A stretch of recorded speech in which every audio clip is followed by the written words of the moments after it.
بسم اللہ الرحمن الرحیم، السلام علیکم ورحمۃ اللہ وبرکاتہ۔ سامعین، جیسا کہ آپ جانتے ہیں کہ شعبان المعظم کا مبارک مہینہ ہمارے درمیان ہے، اور آج اس کی عظیم اور بابرکت رات شب برات، جسے عربی میں لیلۃ النصف شعبان کے نام سے تعبیر کیا جاتا ہے،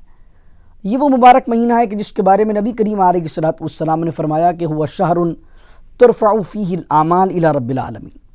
یہ بابرکت مہینہ ہے کہ جس میں اعمال اللہ کی بارگاہ میں پیش کیے جاتے ہیں، اور حضور علیہ الصلوۃ والسلام نے فرمایا،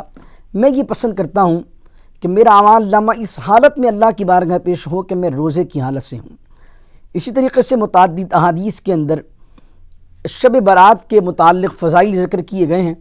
حضرت علی مرتضیٰ شیر خدا رضی اللہ تعالیٰ عنہ کی روایت کے اندر ہے کہ وہ فرماتے ہیں کہ رسول کریم علیہ الصلوۃ والسلام نے ارشاد فرمایا، جب شعبان کی 15ویں رات آئے تو فقوموا لیلہا، اس کی رات میں قیام کرو، وصوموا نہارہا، اور دن کو روزہ رکھو۔ اور پھر نبی کریم علیہ الصلوۃ والسلام نے فرمایا کہ غروب آفتاب سے لے کر طلوع آفتاب تک اللہ کی رحمتیں چھما چھم پوری رات برستی رہتی ہیں، اور رب کی رحمت پکار پکار کر کہتی ہے کوئی مغفرت طلب کرنے والا کہ اسے مغفرت عطا کر دیں، ہے کوئی بخشش مانگنے والا کہ اسے بخشش عطا کر دیں، ہے کوئی رزق مانگنے والا کہ ہم رزاق اسے رزق عطا کر دیں، ہے کوئی مصیبت سے امان اور ہماری پناہ میں آنے والا کہ اسے اپنی پناہ عطا کر دیں، یہاں تک کہ طلوع آفتاب ہو جاتا ہے، فجر ہو جاتی ہے۔ لیکن اقبال نے کہا، ہم تو مائل بکرم ہیں، کوئی سائل ہی نہیں، راہ دکھلائیں کسے رہ روی منزل ہی نہیں۔ اللہ کی رحمت تو پکار پکار کر اپنے بندوں کو بلا رہی ہے۔ بندے اس رات کیا کر رہے ہیں کہ اس رات بھی ہم سوشل میڈیا پر یا میڈیا پر، نیوز چینلز پر، یا فضول گوئی کے اندر وقت گزار دیں گے، یا اس رات کو غنیمت جانیں گے؟ اور ایسی مصیبت کے وقت کہ پوری دنیا ایک وبا کی لپیٹ کے اندر ہے، لوگوں کے کاروبار متاثر ہیں، لوگوں کی صحت متاثر ہے، کتنے لوگ اس وبا کے وجہ سے لقمہ اجل بن چکے ہیں۔ تو ایسی عالم کے اندر ہمیں چاہیے کہ گڑ گڑا کر اس رات کو یادگار بنا لیں، اور ایسی یادگار کہ آنے والی زندگی ہماری یکسر بدل جائے اور ہم اللہ کا قرب پانے میں کامیاب ہو جائیں۔ تو شعبان المعظم کا یہ مبارک مہینہ ہے، اور شب برات پاکستان میں شروع ہوا چاہتی ہے، اور امریکہ میں آج بدھ ہے، اور بدھ کی صبح ہے۔ انشاءاللہ آج شام کے اندر مغرب کی نماز کے بعد شب برات یہاں بھی شروع ہو جائے گی۔ تو شب برات کے اندر نوافل پڑھے جاتے ہیں، رزق ذکر و اذکار کیے جاتے ہیں۔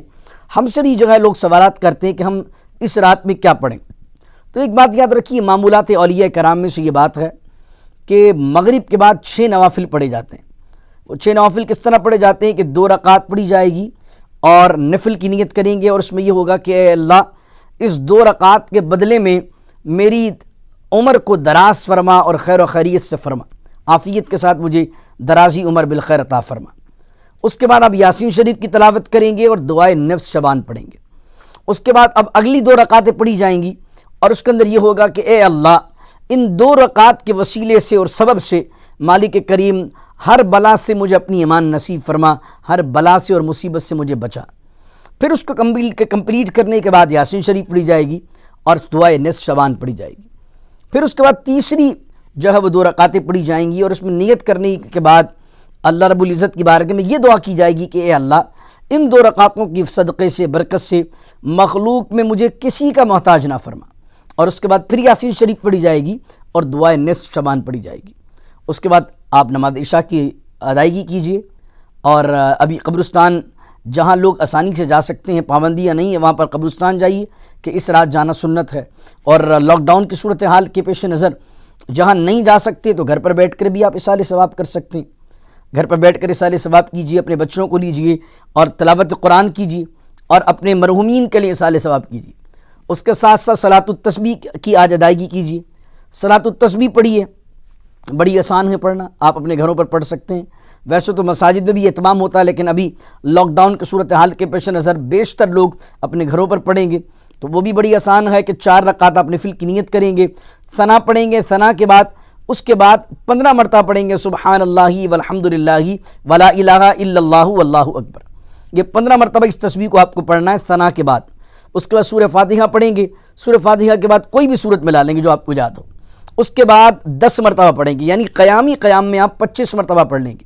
پھر رکوع میں 10 مرتبہ پڑھیں گے، سبحان ربی العظیم کہنے کے بعد پھر سمیع اللہ لمن حمدہ کہہ کر کھڑے ہوں گے، پھر 10 مرتبہ پڑھیں گے، پھر پہلے سجدے میں سبحان ربی الاعلیٰ کی تسبیح پڑھنے کے بعد 10 مرتبہ، پھر پہلے سجدے سے اٹھ کر جلسے کے اندر آپ پڑھیں گے 10 مرتبہ، پھر دوسرے سجدے میں جا کر 10 مرتبہ، یعنی ایک رکعت کے اندر آپ 75 ٹائمز جو ہے وہ سبحان اللہ والحمدللہ ولا الہ الا اللہ واللہ اکبر کی تسبیح پڑھیں گے، اور اس طریقے سے 4 رکعتوں کے اندر یہ 300 یعنی 300 مرتبہ پڑھ لی جائیں گی۔ اور اس کے ساتھ ساتھ اس نماز کو صلاۃ التسبیح کو پڑھنے کے بڑے فوائد ہیں۔ حضور علیہ الصلوۃ والسلام نے بطور تحفہ حضرت عباس اپنے چچا حضور کے جو تھے ان کو یہ بطور تحفہ یہ نماز عطا فرمائی، امام بخاری نے اس کو نقل کیا ہے، تو یہ پڑھی، اس کے بے شمار فضائل ہیں۔ فضیلت میں آتا ہے کہ اللہ تعالیٰ اگلے پچھلے ظاہر باطن گناہوں کو اس نماز کے ذریعے معاف کر دیتا ہے۔ پھر لوگ پوچھتے ہیں اور کیا پڑھیں اور کیا نفل پڑھیں، تو میں آپ کو سجیسٹ یہ کروں گا کہ نفل کے بجائے بیشتر لوگ ہمارے یہاں ایسے ہیں کہ جن کی نمازیں قضا ہوتی ہیں، تو نفل پڑھنے کے بجائے آپ اپنی قضا نمازیں پڑھیے کہ میری جو پہلی فجر قضا ہوئی تھی میں اب وہ فجر 2 رکعت پڑھ رہا ہوں، پھر اس طرح ظہر جو قضا ہوئی تھی، اس طرح عصر جو قضا ہوئی تھی، اور قضا یاد رکھیے جو ہے فرض کی ہوتی ہے، سنتوں کی نہیں ہوتی، تو جو فرض ہے ہر نماز کے اس فرائض کو ادا کر لیجئے، اور عشاء کے ساتھ وطر کیونکہ واجب ہے تو وطر کی بھی قضا ہوگی، تو اس طریقے سے ساری نمازوں کی قضا پڑھیے، قضا عمری انسان پر لازم ہوتی ہے، تو نفل کے بجائے اگر آپ قضا عمری ادا کر لیں گے تو آپ کو زیادہ ثواب ملے گا، اور ایک طرح سے آپ کا جو آپ پر ڈیو چیزیں ہیں وہ بھی ادا ہو جائیں گی۔ اس کے ساتھ ساتھ آپ آج کی رات اللہم انک عفو کریم تحب العفو فاعف عنا یا غفور یا غفور یا غفور، اس تسبیح کو بار بار پڑھیے کہ اللہ تعالیٰ تو معافی کو پسند کرتا ہے، معاف فرمانے والا ہے، تو ہمیں بخش دے، تو بڑا مہربان کمال ہے۔ یا غفور کی تسبیح کیجئے، استغفار کی کثرت کیجئے، استغفار ہر چیز کے لیے بڑا فائدہ مند ہے۔ دوسری چیز، جیسے حالات چل رہے ہیں کرونا وائرس کی وجہ سے لوگ مشکل کے اندر ہیں، پریشانی کے اندر ہیں، رمضان سر پر کھڑا ہے اور لوگ پریشان ہیں کہ کیا ہوگا، لوگ قسم پرسی کے شکار ہیں، مالی طور پر بھی پریشان ہیں، معاشی طور پر پریشان ہیں، صحت کے طور پر پریشان ہیں، تو اب ایسے حالت کے اندر سورہ بقرہ کی جو آخری آیات ہیں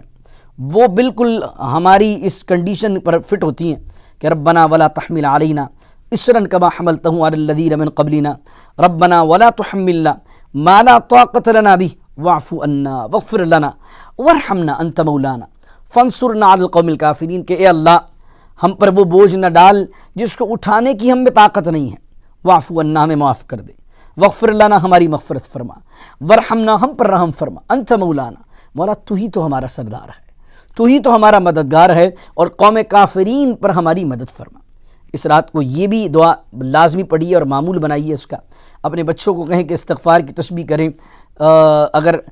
چند دیر کے لیے کچھ دیر کے لیے اگر آپ نیپ لے لیں، سو جائیں، تو پھر اس کے بعد تہجد کی نماز کا بھی اہتمام کیجیے،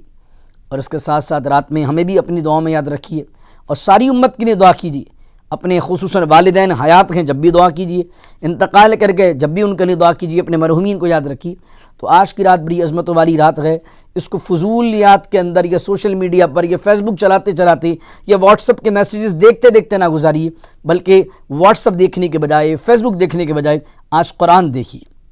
قرآن دیکھنے کا ثواب، اس کو پکڑنے کا ثواب، اس کو تلاوت کرنے کا ثواب بہت ہے، تو آج قرآن پڑھیے، اللہ تعالیٰ اس کو چھونے کی برکت سے، اس کو دیکھنے کی برکت سے، اس کو پڑھنے کی برکت سے اللہ رب العزت آپ کو ہر قسم کی بیماری سے محفوظ رکھے گا۔